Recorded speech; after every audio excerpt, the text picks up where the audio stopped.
Odysseus and Penelope are sitting on their bed. They have finally gone over Odysseus' adventures, and now Penelope wants specific details.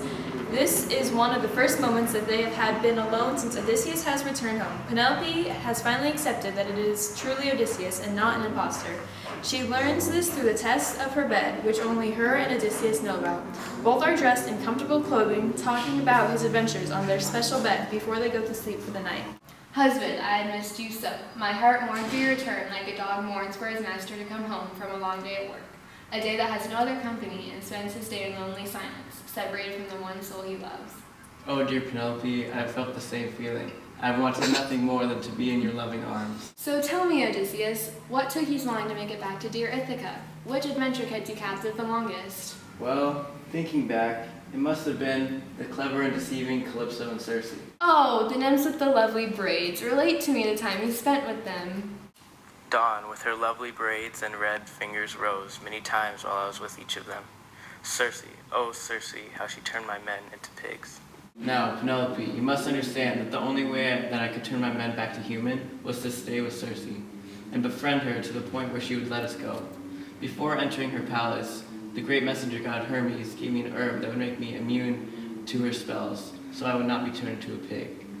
When Circe saw I was immune, she fell to her knees, saying, I'm wonderstruck. You drank my drugs. You're not bewitched. You must be Odysseus, man of twists and turns.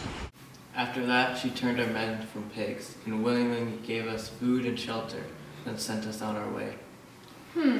How generous of her. Is that all to that adventure? Yes, Penelope, there's nothing more, nothing less to the story. Now, should I tell you about Calypso? Ah, yes, the nymph that resides on the island of Ogygia. Tell me about her. Drifting in the sea, losing all hope, I came to Ogygia. Calypso took me in. She wanted me to be her immortal husband, but I stayed loyal to you, Penelope.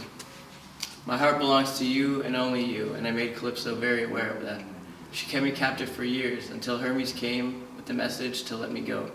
With that, she said, You gods, you train your spite on me for keeping this mortal man beside me, the man I saved when Zeus crushed his warship, sending him into the wine-dark sea.